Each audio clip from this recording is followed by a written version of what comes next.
क्योंकि एक बार जब आपको सामर्थ्य का टेस्ट लग गया, आपको मालूम हो गया कि सामर्थ्य क्या है, अभिषेक क्या है, और जब आता है लाइफ में क्या होता है, आपको आदत पड़ जाएगी इसमें बढ़ने की। हर उस चीज से अपने आप को डिस्कनेक्ट कर दो आज से जो आपके सामर्थ्य के ऊपर प्रभाव डालती। अपने फोन से, अपनी लाइफ से, अपने कंप्यूटर से, अपनी जिंदगी से, अपने फ्रेंड सर्कल से, हर उस चीज को, हर उस कट कर दो, उसे खत्म कर दो, क्योंकि वो आपकी ग्लोरी को खत्म कर रही है जिसके लिए प्रभु ने आपको बुलाया। एक महिमा है जो आपको खुदा को देनी है, एक महिमा है जो खुदा आपको देता है। जीसस ने कहा, पिता तूने मेरे नाम को महिमा दी है, उसी तरह मैंने इन्हें महिमा दी है। एक महिमा आप खुदा को देते हैं, एक महिमा जीसस आपको देना चाहते हैं। आपके रिश्तेदार जल्दी आपके घरों में आके आपके नाम की बढ़ोतरी को सुन के जीसस की और आप दोनों की प्रशंसा करने वाले हैं। और आमीन ऊंचे वाला चाहिए। आपके नगरों में, मोहल्लों में आपकी महिमा को बढ़ता हुआ मैं देख रहा हूं। ये अनॉइंटिंग आज आपके सिरों के ऊपर आ रही है यीशु मसीह के सामर्थी नाम में। Hallelujah, hallelujah.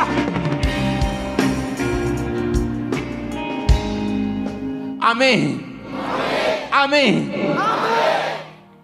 वो ग्लोरियस जीवन अगर जीना है तो कुछ साल वो जीवन जीना पड़ेगा जो तुम्हें पसंद नहीं। यूहन्ना बपतिस्मा देने वाले का भी दिल करता होगा पार्टीज अटेंड करने का, अपने कजन्स के जैसे रहने का, अपने रिश्तेदारों के लड़कों के जैसे घूमने और फिरने का। फिर क्या वो सेवा ही करनी है? दिल तो प्रभु के साथ ही है, लेकिन बाइबल कहती है अगर आपकी लाइफ में परमेश्वर की योजना बड़ी है तो वो आपको खतरनाक तरीके से तैयार करता है। ऐसे फेलियर्स, ऐसी परीक्षाएं, ऐसी दुख, ऐसी निराशाएं, ऐसी बीमारियां कई बार आपकी लाइफ में एंटर करती हैं, आपके पास उनका कोई जवाब नहीं होता। लेकिन उस समय आपको अपना आप प्रभु को देना होता है, प्रार्थना में देना होता है, फास्टिंग में देना होता है, विश्वास करना होता है। फिर आप वो लाइफ पाएंगे जो आपके लाखों रिश्तेदारों में एक की भी नहीं होगी। उस लाइफ को आज मैं स्वर्गदूतों के द्वारा आपकी लाइफ के ऊपर इंपार्ट करता हुआ देख रहा हूं। आपके अंदर वो जिंदगी को बोता हुआ देख रहा हूं और वो सारी शैतानी जिंदगियां उसे अपरूट करता हुआ, निकालता हुआ देख रहा हूं। आमीन। मेरे को ऊंचे वाला चाहिए चर्च। आज स्पिरिट में कुछ हो रहा है आपकी लाइफ के अंदर। आज वो चीजें जो शैतानी हैं, पाप की हैं, दूत उसको उखाड़ रहे हैं, निकाल रहे हैं आपकी बॉडी से, लाइफ से। आमीन, आमीन। आपको एक मन होना पड़ेगा स्पिरिट के साथ। हालेलुया।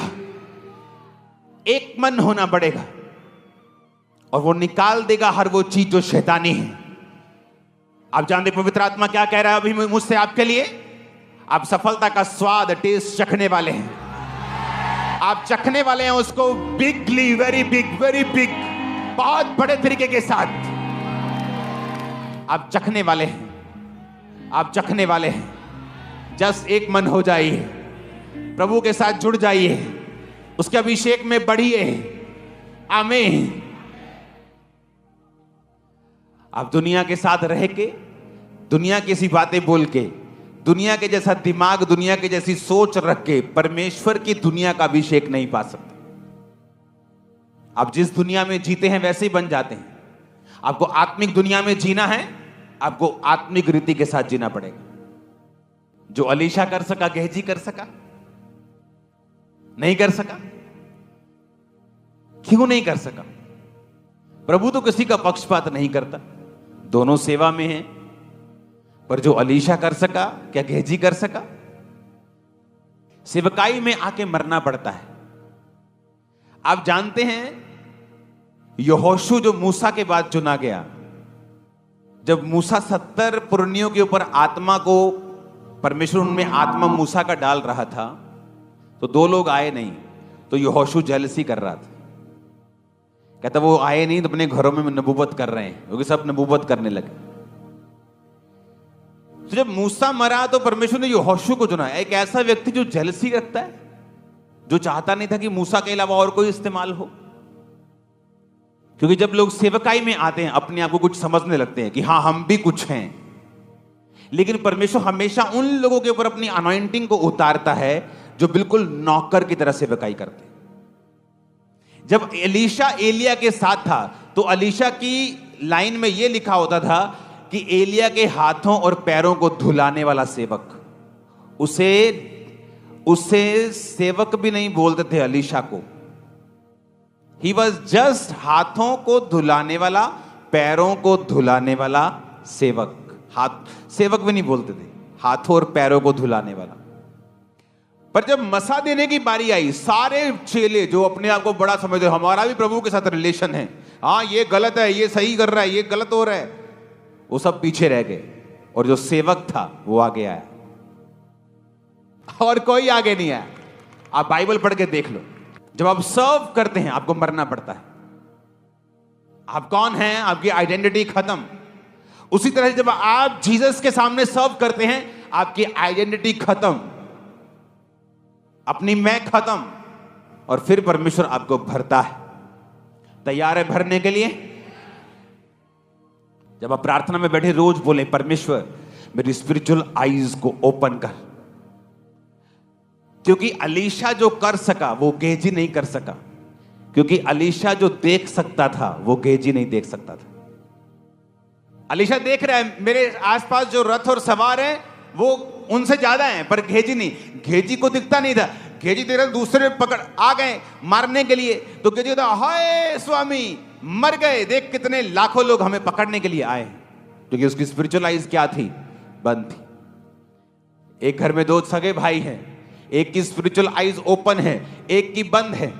जिसकी ओपन है वो मुसीबत को और तरह से देख रहा है, जिसकी आत्मिक आंखें बंद हैं वो उस मुसीबत को और तरह से देख रहा है, लेकिन जिसकी स्पिरिचुअल आइज ओपन है वो और तरह से देख रहा है।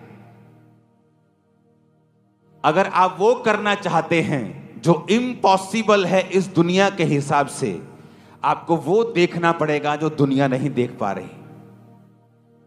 मैंने कहा अगर आप वो करना चाहते हैं जो इस दुनिया के हिसाब से क्या है, इम्पॉसिबल, तो आपको वो देखना पड़ेगा जो ये दुनिया नहीं देख सकती। इसलिए जो एलीशा देख सकता था वो गेजी नहीं देख सकता था, इसलिए एलीशा जो मिरेकल कर सकता था वो गेजी नहीं कर सकता था। बात देखने की है।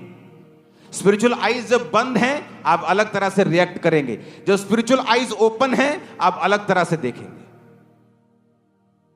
पौलुस दुखी हो गया, ओ प्रभु ये कांटे को दूर कर। ओ उसके शरीर में कुछ प्रॉब्लम थी, हो गई, हे प्रभु कांटे को दूर कर।